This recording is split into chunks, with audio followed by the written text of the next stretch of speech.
So today I'll talk about tests for inference uh, related to means.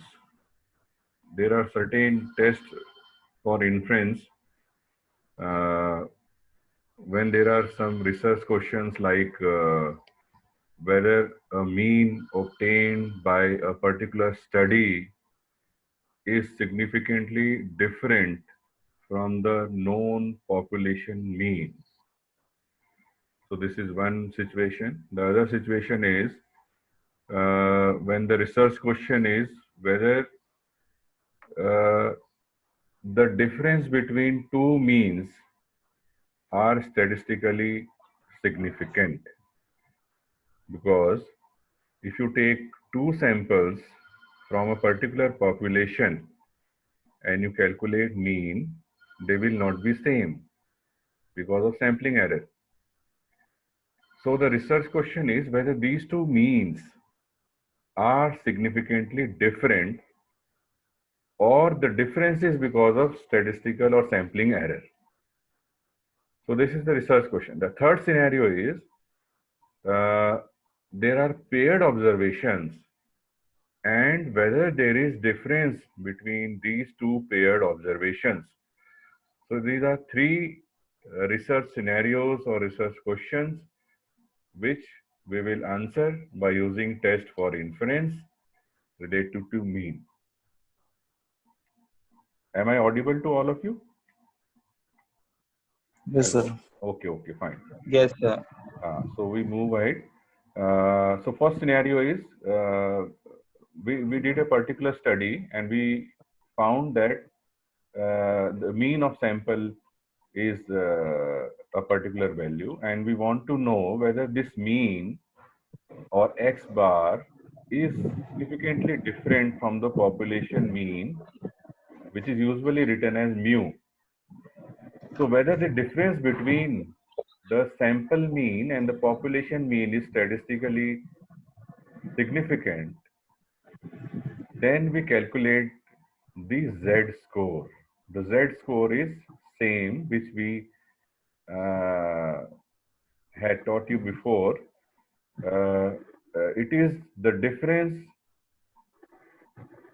between a particular value and mean divided by the standard deviation. This was Z score, which we taught you before. Now, as far as sampling distribution is concerned, it there is slight alteration because here the Z will be the difference between the mean which is obtained from a particular study from the population mean divided by the standard error, because in terms of sampling distribution the standard deviation is known as standard error.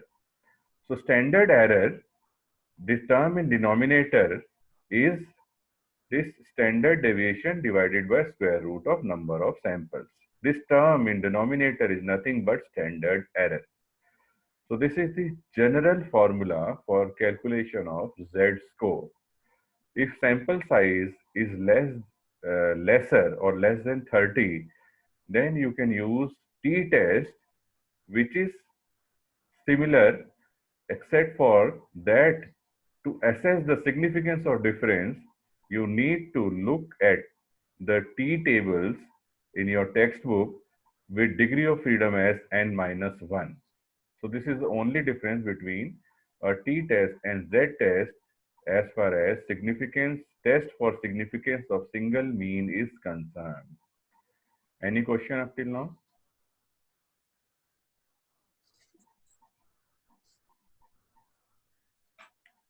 So I think we can continue with the next scenario.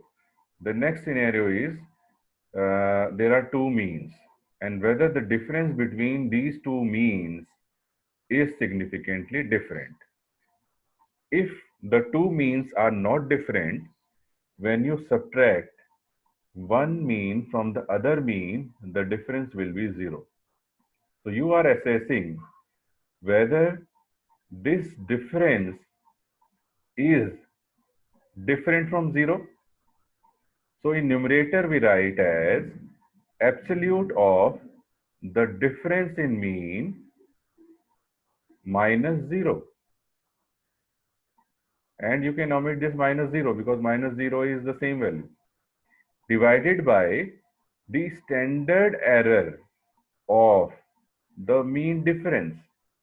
And the standard error of mean difference is written as square root of s square within bracket 1 by the number of first sample plus 1 by the number of second sample. So this is the standard error of this mean difference.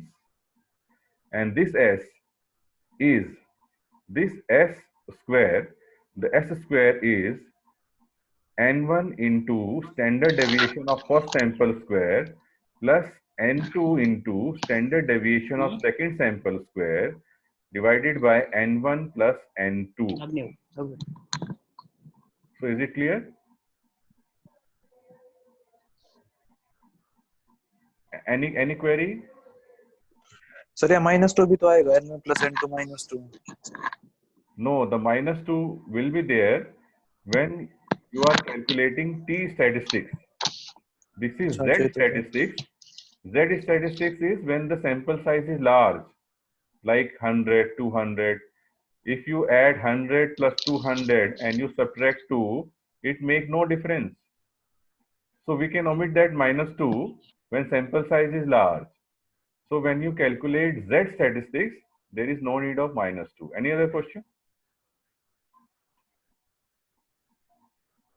So what about -2? We proceed with t-test. So this is t-test. So you are right, in t-test, we calculate dst square, and in st square, the denominator is n1 plus n2 minus 2. And you calculate the t statistics as before, and you look at the t distribution table at degree of freedom n1 plus n2 minus 2. Any question, any query up till now? This is applicable when sample size is less. To use this formula for t statistics, there is one assumption, and that assumption is that the two samples are homogeneous. Homogeneity. By homogeneity, I mean that there should not be significant difference between the variance of first sample and variance of second sample. And to assess that test for homogeneity, we calculate F statistics as F is equal to higher variance divided by lower variance. And we look at the F distribution table with degree of freedom. There will be 2 degrees of freedom in F distribution. The first degree of freedom is the number of sample of higher variance, that is NH minus 1. And the second degree of freedom is the number of samples or sample size of the sample with lower variance, or NL minus 1. If this F is not significantly different, then only you can apply t-test. So in practical day-to-day life, in future, when you use t-test to solve your problem, you should undertake F-test before you go for t-test, so that you are sure of your assumption that there is no difference between the variance of these two samples. Then only you can use this formula. Otherwise, the formula of t will be different. Any other query up till now? Okay, we proceed. So this is the third scenario when there is a paired data. So paired data is like the observations before the intervention and the observations after the intervention. So the difference is calculated between those two paired series, and the mean of the difference is this d bar, divided by standard deviation of the difference divided by under root n. And you assess the significance of this t statistics by looking at the t distribution table at n minus 1 degrees of freedom. Any query up till now? So there are these three scenarios to assess the significance of mean or test for inference of mean. So we take one example for each. So for the first question is whether mean of the following data is significantly different from the mean of population of 48. So mean of population is given as 48 and a data or values from a particular study is given as 35, 38, 45 and so on. And these values are 10. So these are total of 10 values. So n is equal to 10 and the population mean is 48. To assess the significance of difference of the mean of this data from the mean of population, we will use t-test because sample size is less. In our case, it is 10.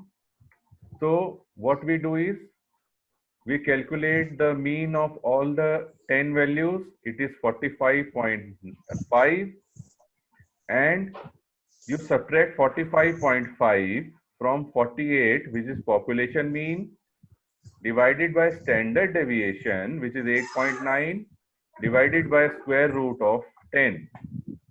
And you will find that the t statistics is minus 0.89. And you will look at the t distribution table at for degree of freedom of 9 because there are 10 values. So 10 minus 1 is 9. Any queries up till now? This is a case. No, sir. This is a case of one mean or significance of one mean. The other mean is the population mean. So the next situation is whether the result of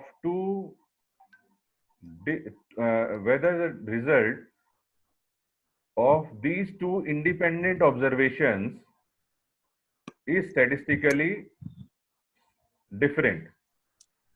So there are these two series, series A and series B.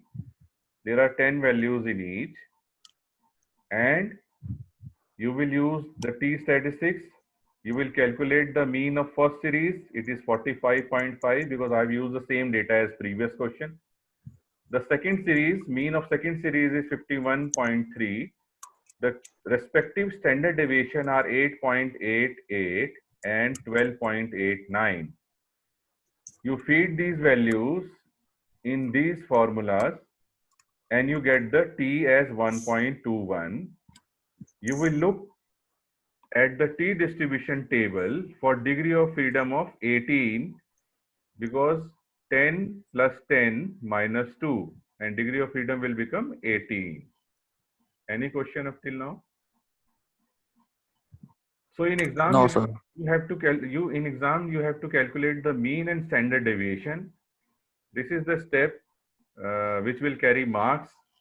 So you calculate mean and standard deviation of each, then you put the values in these formula.